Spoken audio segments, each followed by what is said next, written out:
आज 1 सितंबर है, यानी राष्ट्रीय पोषण दिवस। भारत सरकार 1 सितंबर से 7 सितंबर तक इसे नेशनल न्यूट्रिशन वीक के तौर पर मनाती है। इसका मकसद है लोगों को न्यूट्रिशियस और बैलेंस डाइट को लेकर जागरूक करना, उन्हें समझाना कि फास्ट फूड कैसे आपके शरीर को बीमारियों का घर बना रहा है। श्रीमद् भागवत गीता में भी एक श्लोक लिखा है जिसमें अर्जुन से भगवान श्री कृष्ण कह रहे हैं, युक्ताहार विहारस्य युक्त चेष्टस्य कर्मसो युक्त स्वप्नाय बोधस्य योगो भवति दुःख। इस श्लोक का अर्थ है कि संतुलित आहार, मनोरंजन और कर्मों से संतुलन रखने से, सही प्रयास करने और सही नींद लेने से व्यक्ति दुख से मुक्त हो जाता है। आज हमारे साथ मौजूद हैं स्टूडियो में बहुत ही खास दो मेहमान। डॉक्टर शिखा हमारे साथ मौजूद हैं जो कि डाइट एक्सपर्ट हैं, और साथ ही हमारे साथ है डॉक्टर अंशुमन कुमार। कई बार आपने इनको सुना होगा, अलग अलग मुद्दों पर, अलग अलग बीमारियों को लेकर हमने इनसे चर्चा की है। आज का जो हमारा सब्जेक्ट है, healthy food versus balance diet.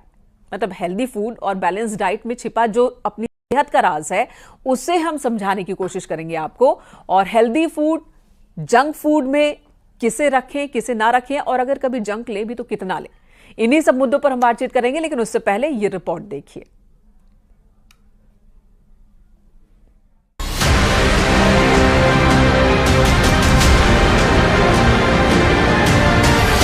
Junk food से यारी, सेहत पर भारी।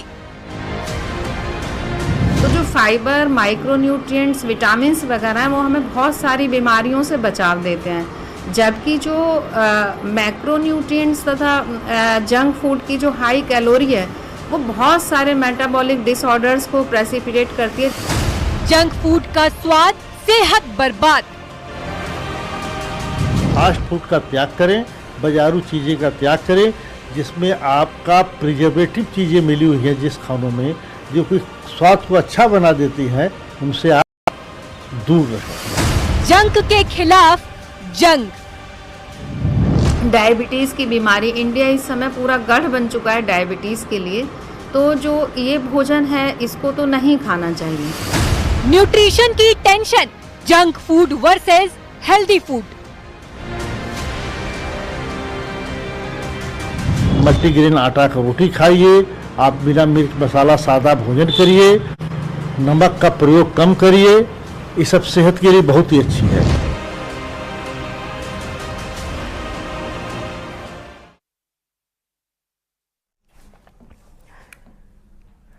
तो आपने रिपोर्ट देख ली, चलिए अब बात कर लेते हैं। देखिए, ये सबको पता है, आपको भी पता है, मुझे भी पता है, घर में बच्चों को भी पता है कि खाने में क्या हेल्दी है और क्या हेल्दी नहीं है।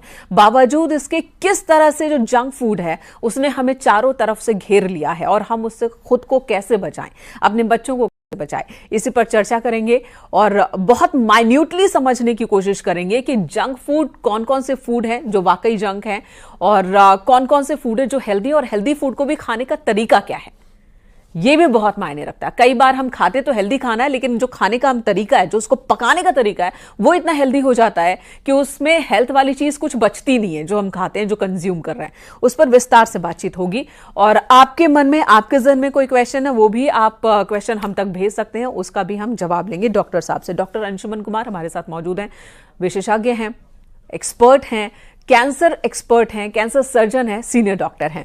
शिखा शर्मा जी हमारे साथ मौजूद हैं, मशहूर डाइटिशियन हैं, और डाइट को लेकर बहुत बारीकी से इन्होंने अध्ययन किया है, और हम चाहते हैं कि इनके अध्ययन का फायदा आपको हो। सबसे पहले पहला जो मंत्र है स्वास्थ्य को लेकर, आप क्या देना चाहेंगे अंशुमन जी? सबसे पहले स्वास्थ्य के लिए मंत्र तो आपने गीता से शुरू किया, तो पहले मैं बता दूं स्वास्थ्य की परिभाषा ही क्या है। हमारा मॉडर्न साइंस तो कहता है not mayor absence of disease, मतलब बीमारियों का नहीं होना स्वास्थ्य नहीं है।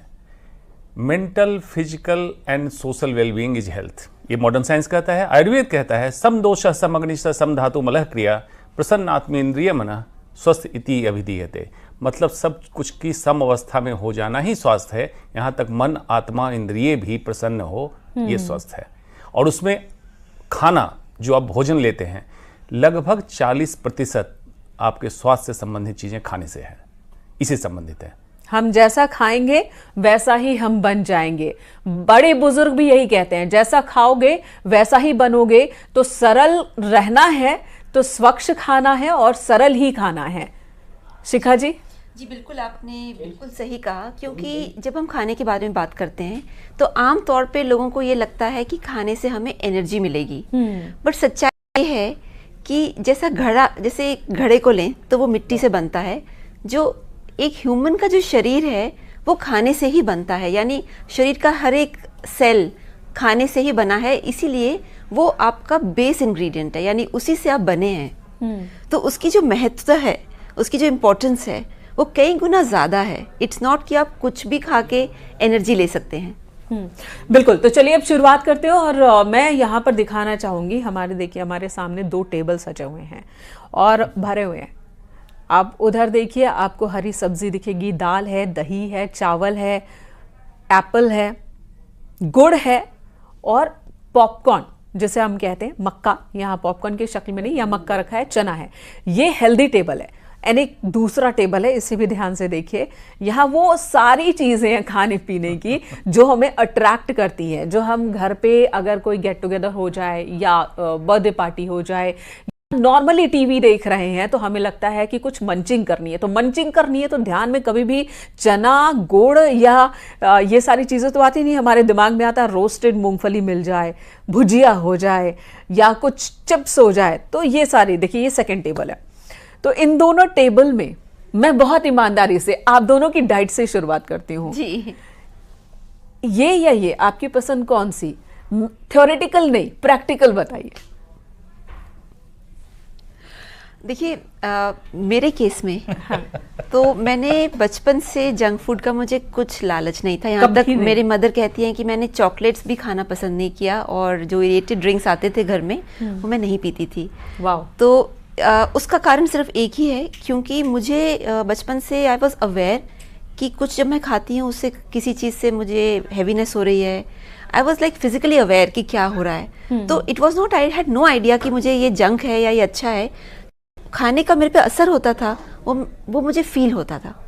तो इसीलिए मैंने बहुत कम उस तरह की, हाँ टेबल 1 इज योर फेवरेट? नहीं, बट इधर मैं एक थोड़ा डिस्क्लेमर डालना चाहती हूँ। जब मेडिकल कॉलेज में गई तो समोसे की आदत लग गई। सो आई वुडंट से कि टोटली हेल्दी, बट समोसे की आदत जरूर लग गई। इस पर भी मैं आपसे बात करूंगी विस्तार से, क्योंकि मैंने एक डाइटिशियन है जिन्होंने बताया था कि अगर कभी बच्चे को जंक देना भी हो तो आप पिज्जा दें, उसकी जगह बेहतर है कि समोसा दे दें। समोसा चूंकि इंडिया का ही है, वो यहीं पर, और पिज्जा बाहरी चीज है जिसे डाइजेस्ट करने का सिस्टम यहाँ के लोगों में है नहीं। तो इस पर भी मैं आपसे जानना चाहूंगी, क्या मैंने जो सुना वो मिथ है या यूं ही है या सच्चाई है उसमें कुछ? डॉक्टर साहब आपने नहीं बताया, बहुत चालाकी से आप बचा। नहीं, मैं बिल्कुल बताऊंगा। पहले तो ये थोड़ा सा करेक्ट कर लें, समोसा बाहर से आया था। समोसा भी बाहर से आया था? इंडियन ने एक्वायर कर लिया। तो अभी अगर आप करेंगे तो ये स्वदेशी विदेशी वाला चक्कर चालू हो जाएगा। स्वदेशी विदेशी का चक्कर नहीं, जो हेल्दी है, चाहे विदेश का हो या स्वदेश का हो। अब मैं सच्चाई के साथ बताऊं, जब मैं मेडिकल कॉलेज का छात्र था, एमबीबीएस कर रहा था, तो मैं सारी चीजें खाता था। ये सारी चीजें, all junk food, cold drink और जो आप समझ सकते हैं। उसके पीछे की वजह, जब आप मेडिकल कॉलेज में आते हैं, स्वायत्तता मिलती है, इंडिपेंडेंट होता है। कॉलेज में जब लड़के जाते हैं तो सब कुछ एंजॉय करना चाहते हैं, मैंने किया। लेकिन जब रियलाइज मतलब आगे अपनी पढ़ाई की, मेडिकल कॉलेज में न्यूट्रिशन के बारे में नहीं पढ़ाया जाता। लोग सोच रहे हैं कि न्यूट्रिशन ऐसा क्या है जो मेडिकल कॉलेज में नहीं पढ़ाया जाता है। आंकड़ा कहता है, इवन अमेरिका में पूरे 5 साल के एमबीबीएस के कोर्स में 19.8 आवर्स, मतलब लगभग 20 घंटे, 5 साल के कोर्स में 20 घंटे किसी खाने के बारे में पढ़ाई होती है। इमेजिन कीजिए मेडिकल साइंस कितना डेफिशिएंट है। तो हमें कोई जानकारी नहीं थी। जब जानकारी मिली तब मुझे लगा इतने दिनों तक जो मैं कर रहा था वो मैं जहर खा रहा जी। फिर इस टेबल पे रखी हुई चीजें मैंने छोड़ दी, इस टेबल पे शिफ्ट हुआ। इस टेबल पे जब शिफ्ट हुआ तो फिर मैं समझा कि न्यूट्रिशन में ऐड ऑन हो रहा है। लीजिए, चपाती भी आ गई। न्यूट्रिशनल साइंस और फूड साइंस क्या है?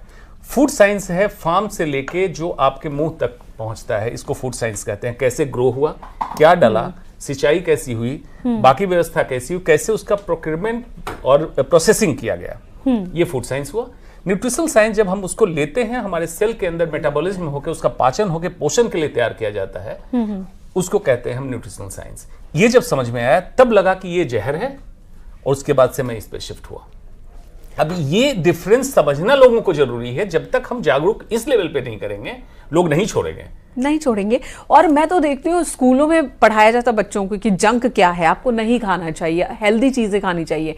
लेकिन उसी स्कूल के अगर आप कैंटीन में चले जाओ तो आपको वहां हेल्दी ऑप्शन मिलेगा ही नहीं। कैंटीन में बर्गर एंड पिज्जा, इवन अस्पताल में बर्गर एंड पिज्जा। और चलिए यहाँ सैंडविच से शुरुआत करते हैं। मोस्टली मॉर्निंग में जब आप उठते हैं, बहुत सारे घरों में अब ये ट्रेंड बन चुका है कि सुबह सैंडविच खाना है, ब्रेड बटर खाना है, और उसके साथ एक ग्लास जूस ले लेना है। जूस भी क्या, टेट्रा पैक वाला, तो वो ले लेना, और वो सोचते हैं वो हेल्दी डाइट ले रहे हैं। मेरे पास भी ये सैंडविच रखा है, ये मुझे बताइए ये कितना हेल्दी है? देखने में ये हेल्दी है, फ्रेश 2 ब्रेड है और उस ब्रेड के बीच में आपको सारे वेजिटेबल्स, चीज एंड ग्रीन वेज सब कुछ दिख रहा है, लेकिन क्या ये हेल्दी है? सबसे पहले तो इसकी रैपिंग प्लास्टिक की है। थैलेट्स बिस्फेनॉल ए, इससे लीच हो रहा है, आपके सैंडविच में जा रहा है। Bread, processed food, ultra processed food बोलते हैं, इसमें से फाइबर आउट कर दिया गया। क्यों? शेल्फ लाइफ इसकी बढ़ जाए और आप इसको 4 से 5 दिन तक अपने किचन में कहीं रख सकते हैं। ये हाई फाइबर चला गया। गट माइक्रोबायोम को खाना नहीं मिला, गट माइक्रोबायोम का सप्रेस हुआ, आपका मूड स्विंग हुआ और आप जंक फूड पे और उतर के चले गए। एडिशनल ब्रेड बनाने में extra sugar, specially fructose add किया जाता है। ये गट माइक्रोबायोम को किल करता है। माइटोकॉन्ड्रिया जो हमारा पावर हाउस है सेल के अंदर, उसको डैमेज करता है, सप्रेस करता है, फैटी लिवर कराता है। इसको खाने वाले हर इंसान को आप देखेंगे फैटी लिवर है। आज हिंदुस्तान में 70% को फैटी लिवर हो चुका है इसके कारण। उसके बाद ये जब खाएंगे तो ऑब्वियसली आपने बताया कि किसी तरह का टेट्रा पैक जूस आप ले लेंगे। Juice again, fruit juice is poison. Fruit juice किसी भी फ्रूट जूस इज पॉइजन। क्यों? आपने फाइबर आउट कर दिया। ग्लूकोज, ग्लाइसेमिक लोड, मतलब ग्लूकोज जैसे ही फ्रुक्टोज आपके इसमें इंटेस्टाइन में गया, एब्जॉर्ब हुआ, लिवर उसको हैंडल नहीं कर पाया, अल्टीमेटली उसको फैट में कन्वर्ट कर दिया, फैटी लिवर बना दिया। इंसुलिन रेजिस्टेंस, इंसुलिन स्पाइक, ये आपको मेटाबॉलिक सिंड्रोम की तरफ धकेलेगा, मतलब आपको बीमार करेगा। फ्रूट जूस यानी कि अगर हम शॉप में जाएं, फ्रेश वेजिटेबल, फ्रेश फ्रूट लेकर वहां जूस बनवाते, क्या वो भी नुकसान करेगा? एग्जैक्टली, क्योंकि फाइबर आउट कर दिया गया। Fresh fruit good, fresh fruit आप ले सकते हैं, फल लीजिए, ताजा फल, सीजनल लीजिए, रीजनल लीजिए, बिल्कुल ठीक है। लेकिन अगर जूस ले रहे हैं, जूस आपके लिए ये नहीं है। क्यों? 2 फाइबर होते हैं, इंसोल्युबल, इनसोल्युबल फाइबर। ये गट को चाहिए। इंसोल्युबल फाइबर सेल्यूलोज, जो हम डाइजेस्ट नहीं करेंगे, गट बैक्टीरिया को चाहिए। Soluble fibre inulin and pectin, जो उसको प्लग कर दे, उस जैसे फिश नेट, मछली की जाली होती है, प्लग कर दे, ताकि आपके इंटेस्टिन को एक बैरियर मिले और जल्दी से कोई खाना एब्जॉर्ब ना हो, इंसुलिन स्पाइक बहुत ज्यादा ना हो, आप हेल्दी रहें। वो जरूरी है, ये जरूरी। शिखा जी, अब एक कहावत भी है, कहते भी है गाँव में खास करके, ज्यादा चिकना खाना नहीं खाना चाहिए। चिकना खाओगे तो मोटा हो जाओगे। यहां भी वही बात है, चिकना यानी कि फाइबर अगर हटा दिया तो खाना चिकना हो गया, ऑयली ज्यादा किया तो खाना चिकना हो गया। जी, आप क्या बताएंगे इसके बारे में? और देखिए, जो हमारे जो खाने पीने में जो पिछले 50-60 साल में जो चेंजेस आए हैं एक बड़े पैमाने पे, आप देखेंगे कि जितने भी इस तरह के फूड्स हैं जो आप इस राइट के साइड की टेबल में देख रहे हैं, ब्रेड, समोसे, बर्गर, प्रोसेस्ड, हाँ, और प्रोसेस्ड फूड भी जो रखे हुए हैं, तो ये गांव-गांव पहुंच गए हैं। आपको माउंटेन्स में नूडल्स, इंस्टेंट नूडल्स मिलेंगे आसानी से। चपाती नहीं मिलेगी, चपाती तो सवाल ही नहीं है। तो दैट मीन्स कि इनकी जो पेनिट्रेशन इतनी ज़्यादा डीप हो गई है कि आज के समय में इसमें जितने भी आप कह सकते हैं जो अवगुण हैं, जो इसमें हेल्थ प्रॉब्लम्स हैं, वो सबको हो रही हैं। तो इसीलिए अगर आप देखें कि शहर और गांव दोनों में, क्योंकि ये बहुत ही अफोर्डेबल प्राइस पॉइंट पे आ गया है, तो जो डायबिटीज, इंडिया का capital, diabetes is become a, you know, within India it's India is going to become the diabetic capital. Exactly. तो क्योंकि पहले तो इतनी डायबिटीज नहीं थी। पहले तो लोग 2-3 रोटी नहीं खाते थे, 6-7 खाते थे। जी। तो ये कहीं ना कहीं हमें ना एक चीज़ जो मैं यहाँ क्लैरिफाई करना चाहती हूँ कि हमें कैलोरीज के पीछे नहीं भागना चाहिए। Exactly. कैलोरी कॉन्सेप्ट ही अपने आप में गलत है, अनसाइंटिफिक है। हमें फोकस करना है मोटी मोटी चीज़ों पे। लाइक फर्स्टली कि जो आप खाना खा रहे हैं उसमें कोई केमिकल नहीं है, चाहे वो केमिकल आपका प्रोसेसिंग से आया है, चाहे वो आपके फार्म में है उसमें पेस्टिसाइड डाला गया है या फर्टिलाइजर डाला गया है। तो पहली चीज़ केमिकल से बचें, केमिकल शरीर के लिए खाना नहीं है। ठीक है। दूसरी चीज़ जो बहुत इंपॉर्टेंट हो गई है कि जब हम किसी भी चीज़ का फाइबर हटा देते हैं तो वो हमारे शरीर के लिए बहुत डाइजेशन के लिए मुश्किल होता है। जैसे डॉक्टर साहब ने बताया अभी कि that is difficult to digest.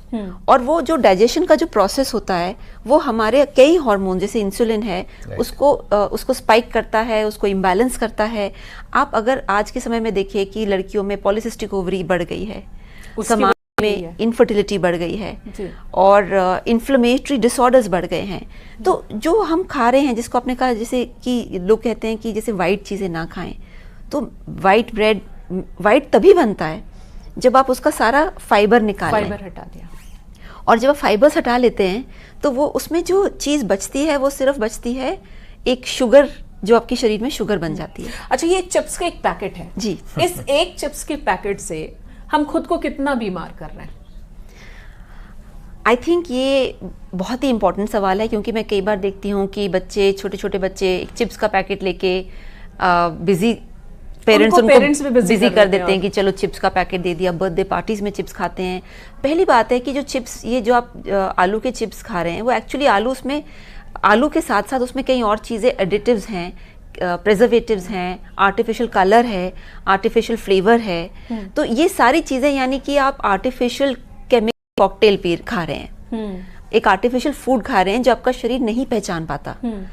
Number 1। Number 2 क्या है, क्योंकि इसमें सॉल्ट और शुगर दोनों होते हैं। चिप्स चाहे नमकीन हो बट इसमें सॉल्ट और शुगर और जो भी मसाले भी होते हैं वो कई इस तरह के होते हैं जो कि सिर्फ एक मसालों का फ्लेवर है, वो एक्चुअल मसाला नहीं है, उसमें फ्लेवर है। तो ये सारी चीज़ें जब आपके शरीर में, आपके इंटेस्टाइन में जाते हैं तो पहले आपके गट बायोम को, जैसे डॉक्टर अंशुमान ने बताया, गट बायोम को डिस्ट्रॉय करते हैं, फिर आपके लिवर में जाते हैं, फिर लिवर को वहाँ पे हार्म करते हैं।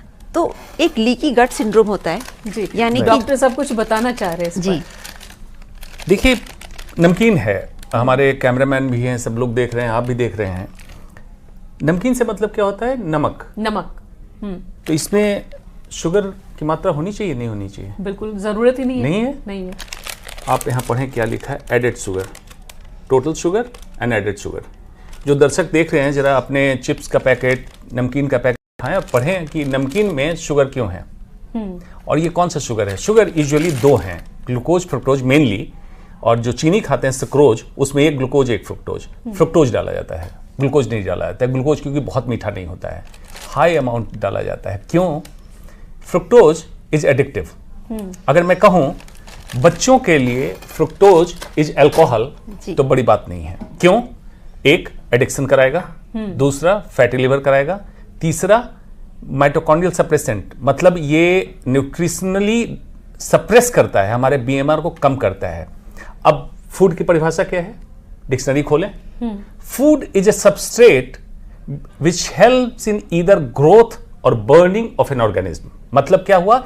एक ऐसा एलिमेंट, उसी को हम खाना कह सकते हैं, फूड कह सकते हैं, जो इंसान के ग्रोथ, सेल को ग्रोथ या शरीर के ग्रोथ, बर्निंग मतलब हमारे एनर्जी को बढ़ाने में मदद करे, यही फूड। ये सारी चीजें, ये फूड नहीं है, ग्रोथ को इनहिबिट करती है। इजराइल की बहुत बड़ी स्टडी है हेब्रू यूनिवर्सिटी की, जिसमें दिखाया गया कि ये ग्रोथ को हैम्पर किया। जो यंग बच्चे खा रहे हैं उनकी हाइट कम हो गई, बोन जल्दी फ्यूज हो गई, बोन के ग्रोथ को कम कर तो ये जहर है, उल्टा जहर है।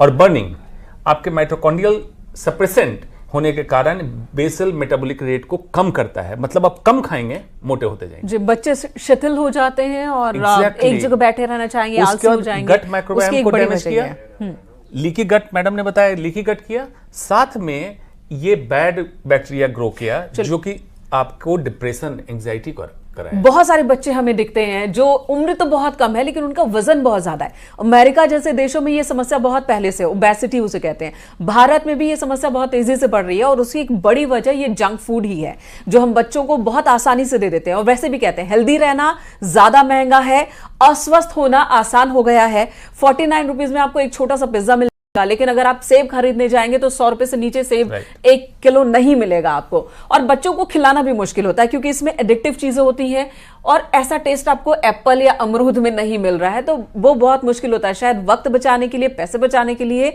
या फिर एक पार्टी मोड में आने के लिए पेरेंट्स अक्सर बच्चों को दे देते हैं, एक्सेस करा देते हैं। बट कोशिश करना चाहिए कि जंक फूड से जितना पॉसिबल हो उतना बच्चे को दूर रखें और खुद को भी दूर रखें, क्योंकि आप जो करेंगे बच्चे वही करेंगे। अब यहाँ ये बताते चले, जंक जो ईमेल एक्सेस करते हैं, जंक का मतलब क्या होता है? जो आपके काम का ना हो, जो काम का ना हो, जंक बॉक्स। लेकिन इसको कहा गया जंक फूड, लेकिन आप खा रहे हैं, अपने पेट में डाल रहे हैं, तो क्या आपका पेट डस्टबिन या कचरा है? तो सबसे पहले आप अपने किचन में जाइए, देखिए आपने अपने किचन का कितना हिस्सा जंक फूड के डब्बों से और पैकेट से भर रखा है, उसको ठीक कीजिए। हाँ, अब मैं यहां आती हूं, बहुत सारी हेल्दी चीजें भी हम हेल्दी तरीके से नहीं खाते, उस पर भी बात कर लेते हैं। भारत विविधताओं का देश है, यहां खाने का तरीका अलग, खाने को लेकर जो रीजन है उसके हिसाब से शुरुआत में शायद वो खाने का तरीका उनका डेवलप हुआ, लेकिन अब मिक्स हो चुका है। नॉर्थ के लोग साउथ में रह रहे हैं, साउथ के लोग नॉर्थ में रह रहे हैं, अपने खाने का तरीका वो नहीं बदल रहे। तो क्या जगह के हिसाब से उन्हें खाने का तरीका बदलना चाहिए या जो बचपन में वो खा रहे हैं दूसरी जगह रहकर भी वही खाना चाहिए? अंशुमान जी, आप हमेशा कहते हैं be regional be seasonal. Exactly. देखिए, दो चीजें हैं, जीन जो हम कैरी करते हैं अपने पेरेंट्स से, एपिजेनेटिक्स, जेनेटिक्स, एपिजेनेटिक्स, दो थियरी है। एपिजेनेटिक्स को कहते हैं जो हमारे वातावरण की चीजें हमारे जीन को कैसे मैनिफेस्ट जीन करेगा, इसको असर करे। अगर आप मोर देन 10 इयर्स किसी प्लेस में रहते हैं तो एपिजेनेटिकली आप वहां के हो जाते हैं, कॉन्टिन्यूअस अगर रह रहे हैं। अदरवाइज आप देखते होंगे केरल के लोग दिल्ली में रहते हैं लेकिन फिर भी करी पत्ता डाल के खाना क्यों बनाते हैं, कोकोनट ऑयल में क्यों बनाते हैं? आदत। एग्जैक्टली, वो अपने एपिजेनेटिक्स को कैरी कर रहे हैं। यहां एक सवाल मैं जोड़ूंगी, नॉर्थ में खासकर ब्रज एरिया में आप आएंगे या गुजरात जाएंगे, बहुत सी फैमिलीज होती हैं जो लहसुन प्याज का इस्तेमाल नहीं करती हैं, लेकिन अगर वहीं आप साउथ में जाइए तो वहां लहसुन मैंडेटरी है, उनके हर खाने में लगभग लहसुन, चाहे वो सांभर हो, चटनी हो, उसमें लहसुन डलेगा ही डलेगा। अब इसको कैसे देखें? कुछ लोग कहते हैं लहसुन खाना जरूरी है, एंटी एलर्जिक है, और कुछ का कहना है कि लहसुन नहीं है, तामसिक खाना। अब क्या करें? देखिए, लहसुन प्याज बिल्कुल एक कल्चर कस्टम की बात है। अदरवाइज अगर विज्ञान की बात कहेंगे तो लहसुन के एक ने अनेकों रिसर्च आ गए जिसका कोलेस्ट्रॉल को लोअर करने का इंपैक्ट आया, कार्डियक प्रोटेक्टिव आया, एंटीऑक्सीडेंट आया, एंटी इन्फ्लेमेटरी, मतलब किसी भी तरह के इन्फ्लेमेशन को कम किया। यह क्यों इसको तामसिक कहा गया? तो लहसुन प्याज में सल्फर कंटेंट के कारण खाने के बाद एक स्मेल होती है या खाना बनने में स्मेल है, इसके कारण इसको एक उस ग्राउंड पे आप कह सकते हैं कस्टमरी या धार्मिक आधार पे इसको आउट किया गया था। वैज्ञानिक आधार पे लहसुन प्याज में नुकसान नहीं, इनफैक्ट फायदा है, इसको फायदा है। एक सवाल शिखा मैम आपसे, अभी स्क्रीन पर मोमोज देख रहे हैं हमारे जी, कहते हैं कि एक मोमोज को डाइजेस्ट करने में लगभग 1 साल लग जाता है पूरी तरह से, ऐसा है क्या? जी, तो एक मैं आपको यहाँ पे बताना चाहती हूँ, जैसे जो मॉडर्न न्यूट्रिशन है, वेस्टर्न न्यूट्रिशन, उसमें कहा जाता है कि आपने 8 घंटे में अपना खाना डाइजेस्ट किया, बट वो एक्चुअली डाइजेशन सिर्फ उसको ब्रेक डाउन किया है, जो उसका प्रॉपर असिमिलेशन होता है, जब फूड आपके सेल्स तक आपकी सेल बनाता है या आपकी वो एनर्जी, ऊर्जा, फाइनली एक एनर्जी होती है कि आपने कुछ खाया और आप एनर्जेटिक फील कर रहे हैं। एक होता है आपकी लाइफ की क्वालिटी, लाइफ एनर्जी, जिसको हम की कहते हैं चाइना में, और यहाँ पे प्राणा कहते हैं। तो 35 डेज में खाना आपका प्राणा बनता है। तो अगर आपके खाने की क्वालिटी बहुत ख़राब है, जैसे मोमोज हैं, रिफाइंड फूड है, तो आपकी प्राणा यानी लाइफ एनर्जी की क्वालिटी ख़राब हो जाएगी। तो अगर हम, जैसे किसी ने अगर कहा है 1 साल में, तो एक्चुअली आयुर्वेद में 35 डेज तक कहा जाता है कि खाना आप बन जाते हो, इट बिकम्स यू। और उसमें बहुत ज़रूरी जो समझने की बात है कि जब हम मोमोज की बात करते हैं, हम मैदे की बात कर रहे हैं, और मैदा का कुछ भी, समोसा, चिप्स, नमकीन, ब्रेड, कुछ भी, नूडल्स, ये सारी चीज़ें मैदे से बनी है। इनफैक्ट अगर आप देखिए आज के समय में लोगों को लगता है कि वो वैरायटी खा रहे हैं, बट वो क्या कर रहे हैं कि मैदे की बिस्किट, मैदे की ब्रेड, मैदे की नूडल्स, मैदे के मोमोज, मैदे के सारे मतलब कई आजकल आइटम्स जैसे नमकीन में भी मैदे से ही बन के उसको डिफरेंट डिफरेंट शेप्स बनाया जाता है। घर पे भी अब लोग बना रहे हैं बहुत सारी चीजें, कहने को वो घर पर बनी है लेकिन मैदे का इस्तेमाल कर रहे हैं, कॉर्नफ्लोर का इस्तेमाल कर रहे हैं जी। वो नुकसानदायक ही है। बिल्कुल, जो भी रिफाइंड आइटम हम खाएंगे उसमें एक नुकसान का एलिमेंट जरूर है। मैं यहाँ पे एक बहुत टेम्प्टेड है, मैं आपको एक चीज बताना चाहती हूँ। जैसे ये आपके यहाँ पे ये गुड़ है, पारंपरिक वे में अगर आप गुड़ और चना खाएं इसमें आपको आयरन और प्रोटीन मिलेगा, ठीक है। और गुड़ और दही हम नॉर्मली किसी को जब कोई अच्छी काम के लिए निकलते हैं देते हैं, और महाराष्ट्र में गुड़ और चावल बनते हैं। तो अगर आप देखें ये जो गुड़ और वहाँ पे पंजाब में गुड़ और रोटी घी डाल के तो ये जो गुड़ है इसमें आयरन कितना है, इसमें पोषण कितना है, और अलग अलग चीजों से मिला के उसका एक होता है ना, एक सिनर्जी बन जाती है। बिल्कुल, ये टॉपिक ऐसा है कि इस पर जितनी बात करें उतना ही कम है, बहुत डेप्थ में जाने की जरूरत है, लेकिन वक्त की पाबंदी रहती है टीवी स्क्रीन पर। तो इसलिए बहुत बहुत धन्यवाद आप दोनों का ही चर्चा में शामिल होने के लिए, और इस पर और विस्तार से हम आगे भी बातचीत करते रहेंगे अपने दर्शकों के लिए। 2 टेबल आपके सामने है, डिसाइड आपको करना है कि आपको अपना फेवरेट टेबल कौन सा बनाना है, अपने बच्चों के लिए फेवरेट टेबल कौन सा बनाना है। तरीका भी आपको ही निकालना होगा क्योंकि बच्चों को समझाना पेरेंट्स का ही काम है। एक लाइन में बस बताते चलें जी, रिफाइंड फूड की जगह रीडिफाइंड फूड कर दें, रीडिफाइंड फूड, बस ये मंत्र है आज का। बहुत बहुत धन्यवाद आप दोनों का ही हमारे साथ स्टूडियो में आने के लिए। इस वक्त यहाँ रुकेंगे एक छोटे से ब्रेक के लिए, ब्रेक के बाद भी खबरों का सिलसिला